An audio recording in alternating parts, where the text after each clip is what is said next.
You might know Rick James from Dave Chappelle's legendary Chappelle's Show sketch, where he became the larger-than-life caricature shouting, "Cocaine's a hell of a drug." But behind the outrageous stories and wild antics was a man whose talent was undeniable and whose downfall was just as legendary as his rise.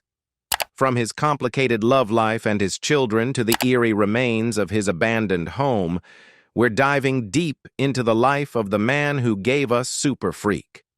Did he really have a feud with Prince? What led to his tragic downfall? And what's the real story behind his shocking death? Stay tuned, because this is the unbelievable and untamed story of Rick James. He adopted his stage name while running from the law. The now famous catchphrase, "I'm Rick James, BT Cheech," is so ingrained in pop culture that a Lego store in Australia even named itself "I'm Rick James Bricks." But if history had gone a little differently, that store might have been called "I'm James Johnson Bricks." Born James Ambrose Johnson Jr., Rick James had no interest in going to war. Terrified of getting drafted to fight in Vietnam, he took matters into his own hands. At just 15 years old, he lied his way into the Naval Reserve. But the military life wasn't for him. As he later told Buffalo News, he couldn't handle the regimentation and conformity. Instead, he spent his time playing drums in jazz groups and experimenting with drugs. When he was called to active duty in 1964, James made a bold move. According to Vibe, he defiantly told the military draft board to kiss his ashy black A and promptly fled to Toronto, Canada. In Toronto, he found himself in the company of future legends like Joni Mitchell and Neil Young. He even formed a band, the Mina Birds, which Young joined. Their talent caught the attention of Motown, where James had a chance to perform for Stevie Wonder. When Wonder asked his name, James, still dodging the military, introduced himself as Ricky James Matthews. Wonder suggested he shorten it to Rick James, a name that would soon become legendary.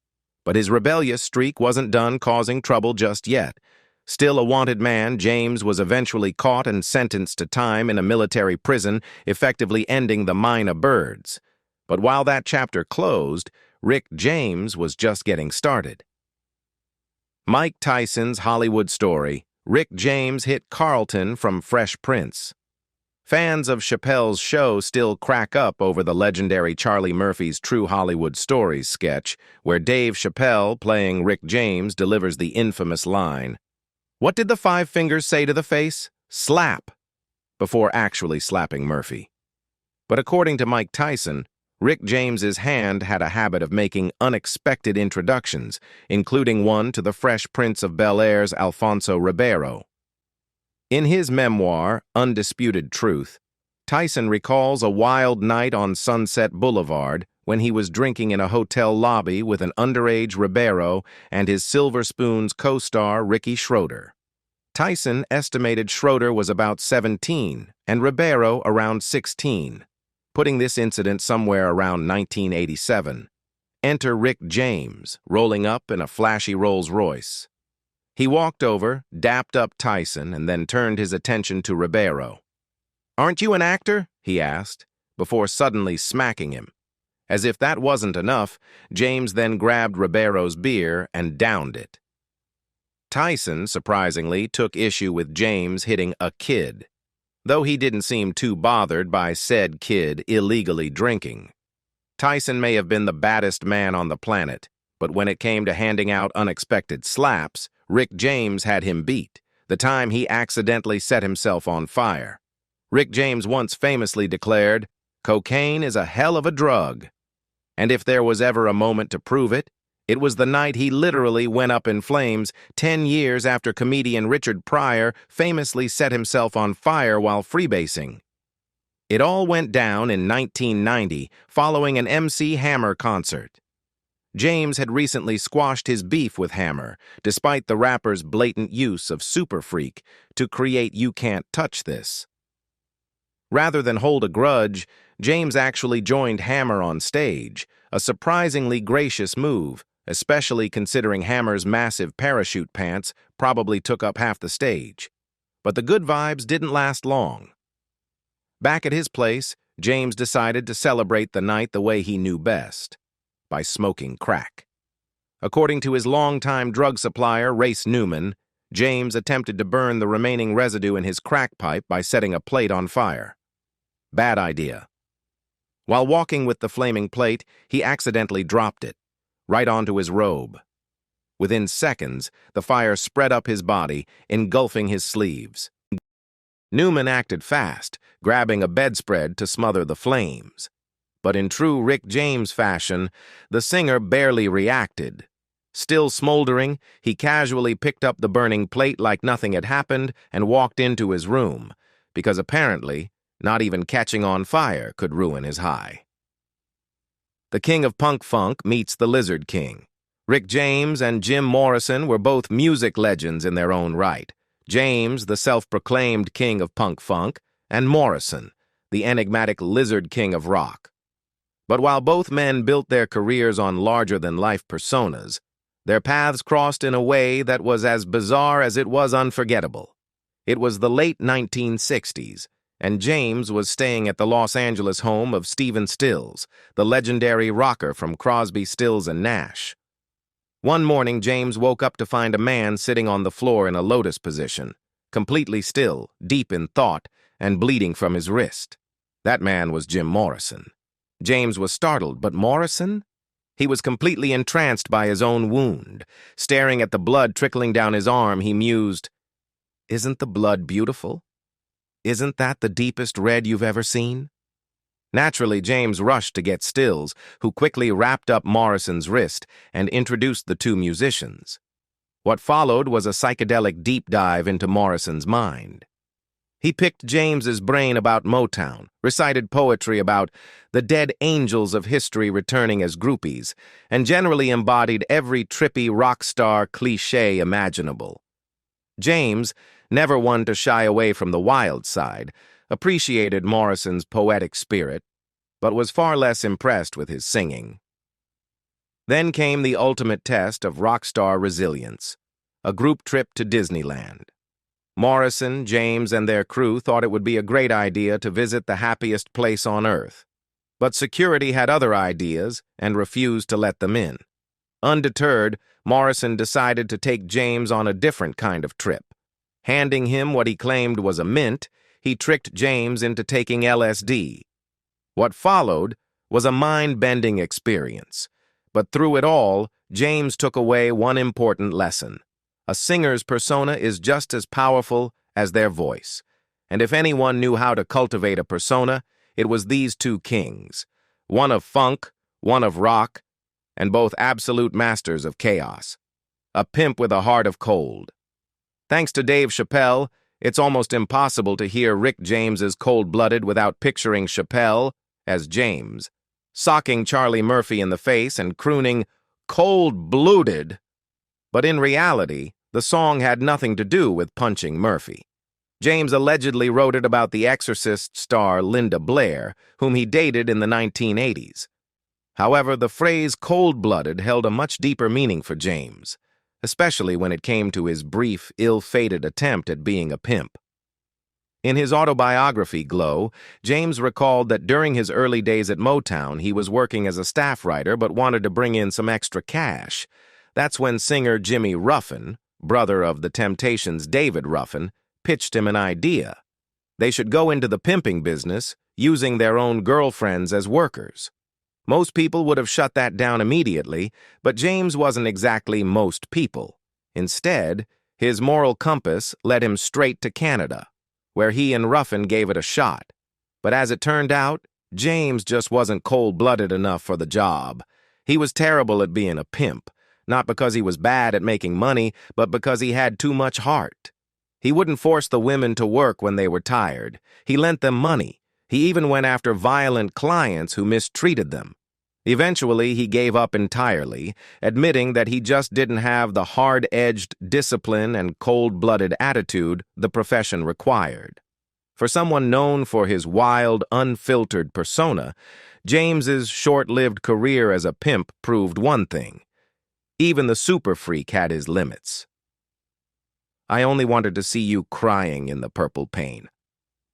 It's hard to imagine Rick James punching Prince, mostly because it's just as easy to picture both of them as Dave Chappelle. But according to James, that fight nearly happened. Back when Prince was an up-and-coming artist, he opened for James on tour, and James had a habit of messing with him. During one of his birthday celebrations, James claimed he grabbed Prince by the hair and poured cognac down his throat, laughing as the young singer sputtered. But things stopped being funny when Prince started upstaging him on the Fire It Up tour in 1980.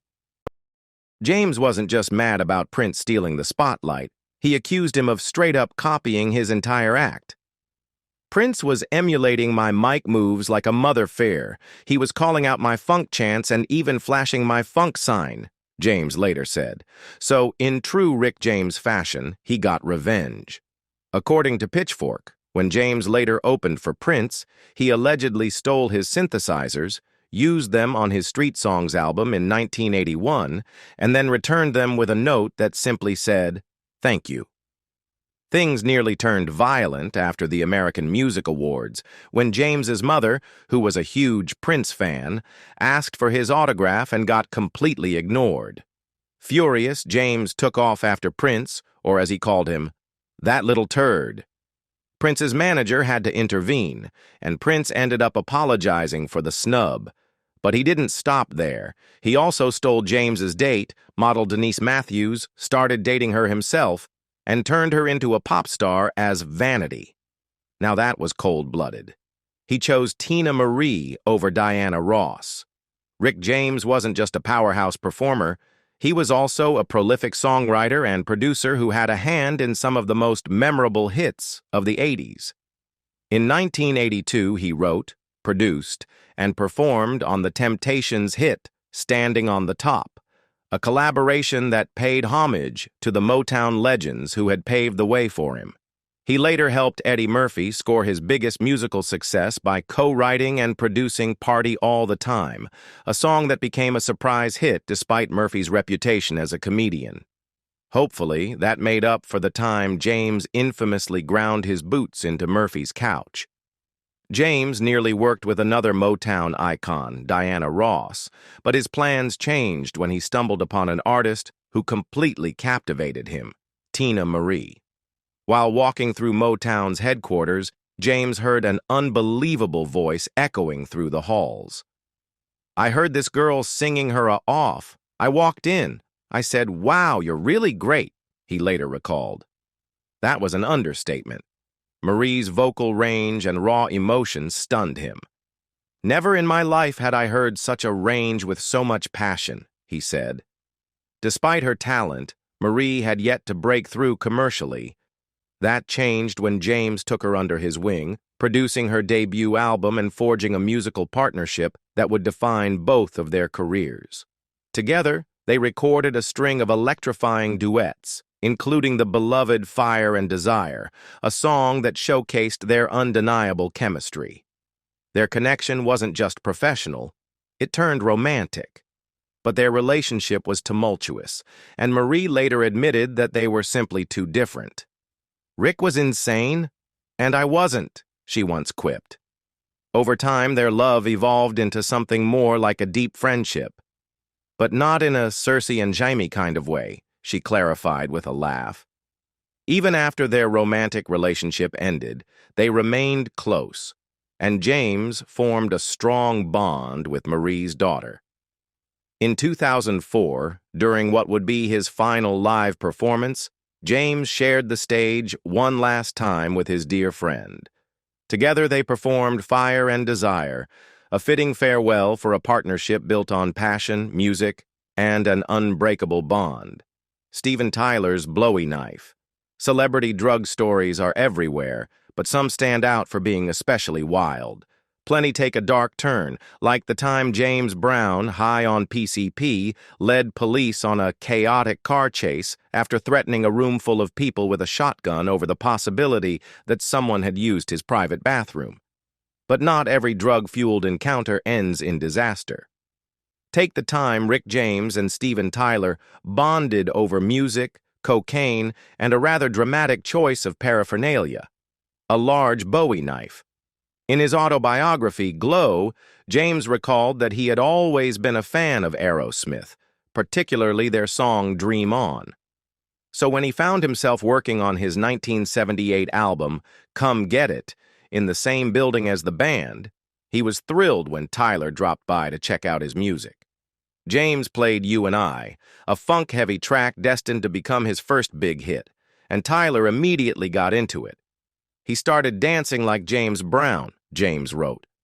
After vibing to the music, Tyler decided it was time to take the party up a notch.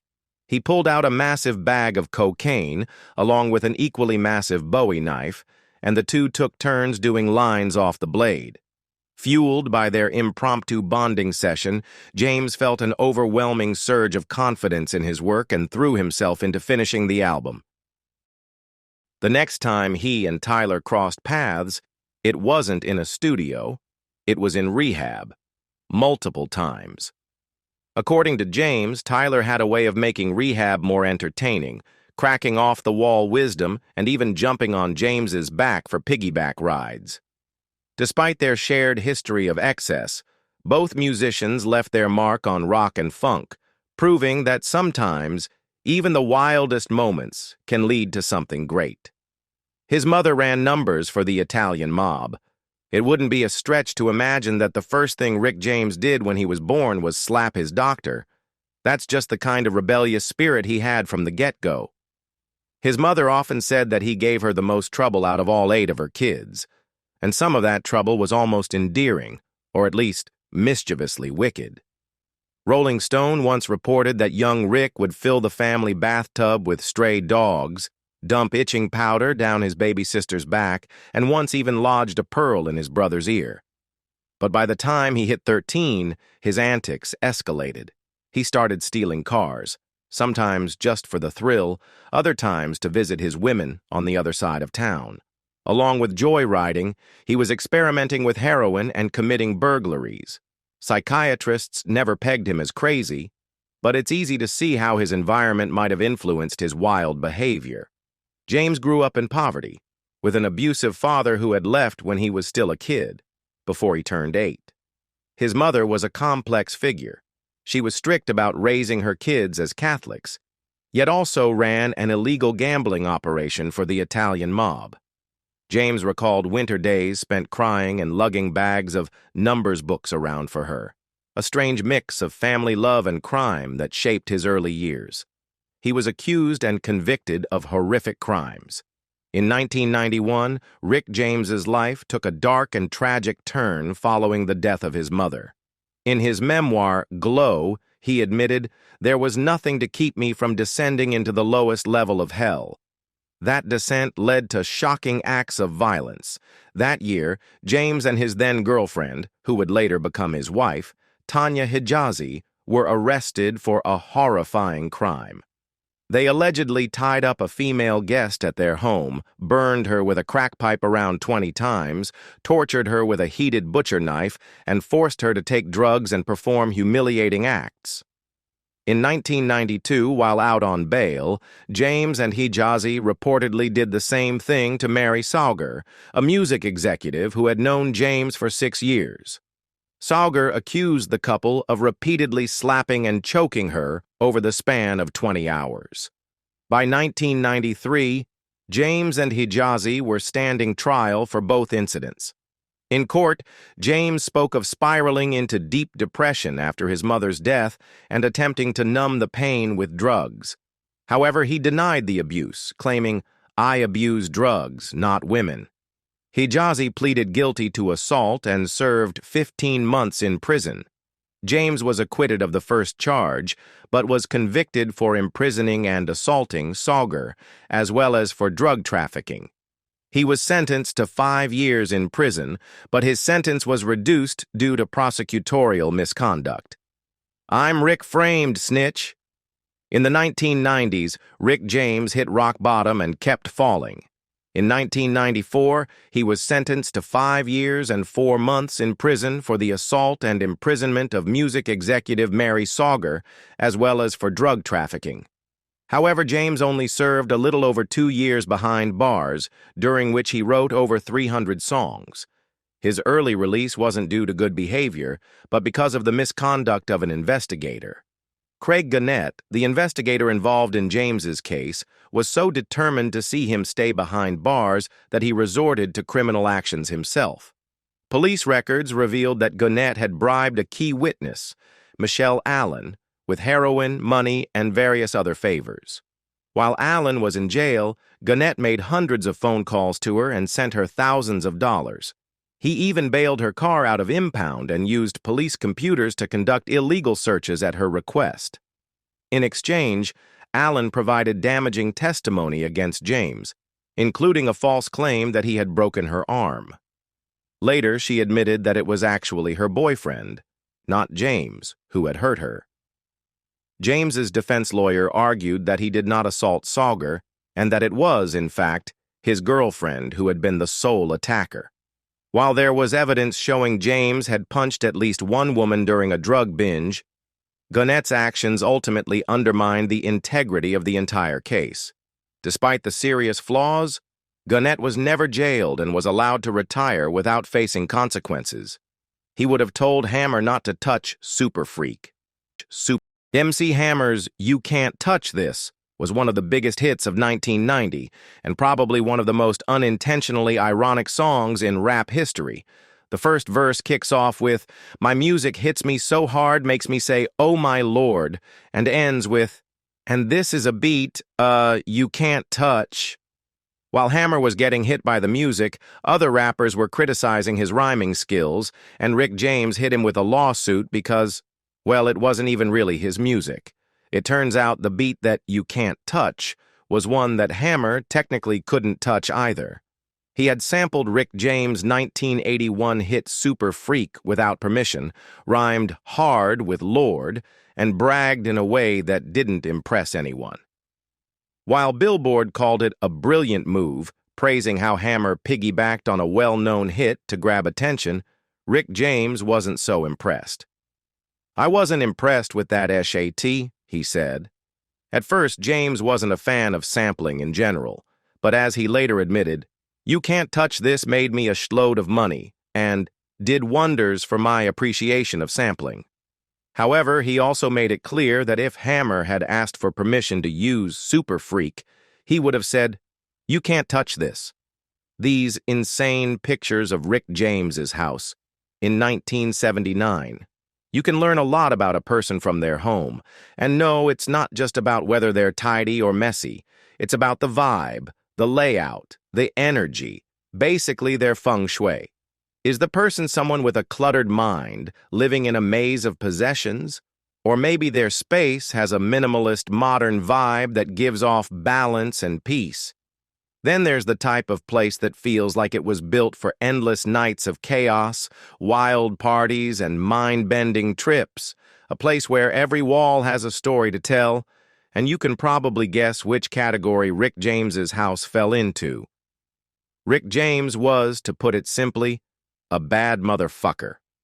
He was a legend in his own right. Though the height of his career came before many of us were born, his music was still a staple growing up. Vinyl records from his era spun on DJ setups in high school, and even now, the Chappelle Show skits featuring him still crack me up when there's nothing else on. He had that type of presence. His house? It was just as legendary as he was. It was exactly what you'd expect from someone like Rick James, bold, unapologetic, and dripping in style. The house looked like a fever dream from the 70s, where shag carpet became its own entity and overran an otherwise normal space. Imagine if the Brady Bunch went off the deep end, dropping acid daily, and Marcia started sleeping with rock stars in psychedelic mushroom-shaped chairs. Yeah, that's the vibe. Every room had at least 2 kinds of carpets in different textures and colors, like Van Gogh was designing the place and had zero chill. It was a totally wild look, but in the best possible way. And the pools? You'd walk into a room, and there would be a pool that seemed too small for the space, almost as if someone just crammed it in there for kicks. It was like they decided to throw a pool inside a grandma's ranch-style home, carpet on one side of the cement wall, too. That's a design choice that only Rick James could pull off. But let's be real. Those pools weren't made for laps or strokes. No, they were probably made for back shots. If I had to guess, the chemical bills to keep those fun zones clean must have been outrageous. I also kind of loved the fact that some rooms looked almost identical, just a different color scheme. It's like Rick couldn't pick between two colors, so he said, "Screw it. Let's make another room exactly the same, just with a new shade." And if we're to believe the Chappelle Show skits, where Rick wore his muddy-ass boots everywhere, I can't even imagine the poor soul who had to clean that mansion every week.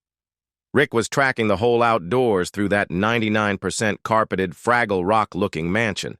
The cleaner was probably going, "What did I sign up for?" Then, there's that last bedroom, which looked like it had been decorated with leftover items from a glow-in-the-dark putt-putt course. I can just imagine Aaron Rodgers spending 10 days in there, tripping on shrooms, staring at the lights, and contemplating his next football move. Every morning, he probably wakes up, slicks back his greasy hair, and gives himself a pep talk in front of the mirror.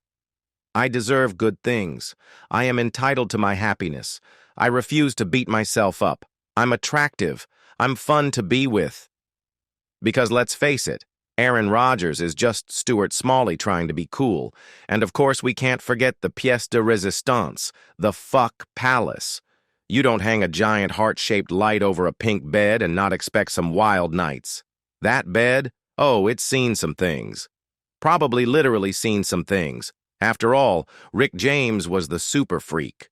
Was Rick James gay? Over the years, rumors about Rick James's sexuality have popped up in both the media and gossip circles. A lot of these speculations seem to be based on societal stereotypes or assumptions about his bold stage persona and extravagant fashion choices. However, despite all the talk, there's no solid proof that Rick James ever identified as gay or bisexual. Relationships and children. Rick James had 2 children with Cyville Morgan, a former singer and songwriter, a daughter named Tienza, and a son named Rick Jr. In the early 80s, James dated actress Linda Blair after he read an interview in which she called him sexy. He reached out to her, and the two spent some time together during a short stay at the Chateau Marmont in Hollywood.